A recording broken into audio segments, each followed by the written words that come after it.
कहा जाता है कि जो इंसान तन से हार जाए वो तो फिर भी दोबारा अपनी मंजिल की ओर बढ़ सकता है, अपने गोल को अचीव कर सकता है। लेकिन जो इंसान मन से हार जाए ना, वो कभी भी अपने लक्ष्य को प्राप्त नहीं कर सकता।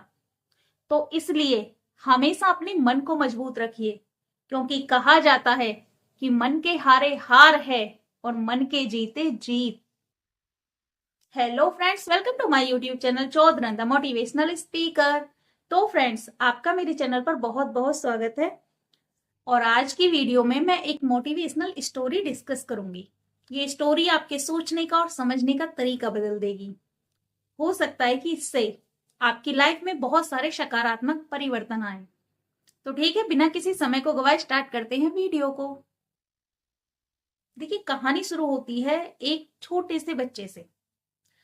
वो बच्चा जंगल से एक तोता पकड़ लाता है और उस तोते को लाकर पिंजरे में बंद कर देता है। तभी जो उस बच्चे के गुरु थे, उनकी नजर उस बच्चे और उसके लाए हुए तोते पर पड़ती है।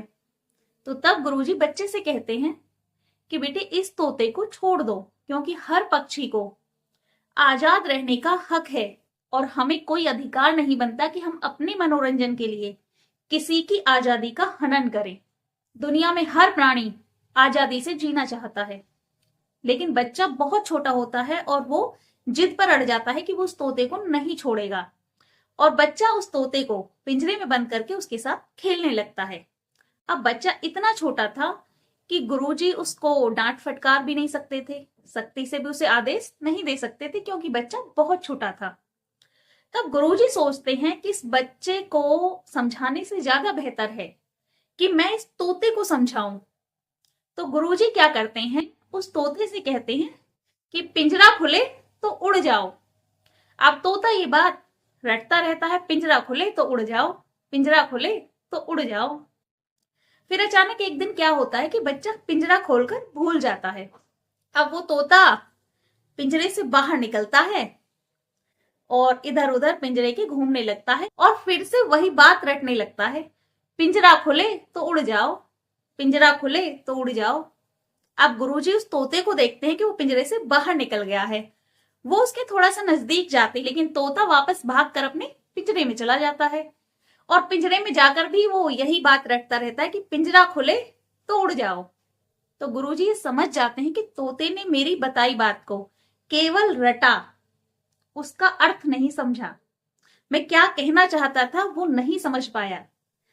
तो वैसे ही इस दुनिया में बहुत सारे लोग हैं जो धार्मिक किताबें पढ़ते हैं, धार्मिक प्रवचन सुनते हैं, कथाएं सुनते हैं, भागवत सुनते हैं, सत्संगों में जाते हैं, लेकिन वो केवल उन बातों को सुनते हैं, उन पर अमल नहीं करते, उन बातों के पीछे छुपे गहरे अर्थ को नहीं समझते। तो इसलिए यदि आप ज्ञान की बातें पढ़ रहे हो, धार्मिक किताबें पढ़ रहे हो, कथा पढ़ रहे हो, सुन रहे हो, सत्संगों में जा रहे हो, भागवत में जा रहे हो, गीता सुन रहे हो, लेकिन ये ज्ञान आपका व्यर्थ है यदि आप इसके छुपे अर्थ को नहीं समझ रहे, इसको अपने जीवन में नहीं ढाल रहे, इन बातों पर अमल नहीं कर रहे। तो इसलिए केवल धार्मिक किताबें पढ़ने से, ज्ञान की बातें पढ़ लेने से कोई ज्ञानी नहीं बन जाता। उन बातों को अपने जीवन में अमल भी करना पड़ता है।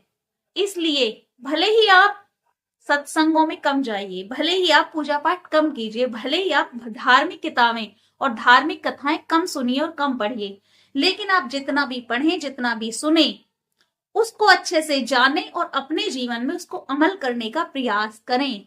क्योंकि ज्ञान वही साकार होता है जहां पर हम उसे अपने व्यवहार में ढालते हैं और उससे अपने जीवन को सकारात्मकता प्रदान करते हैं।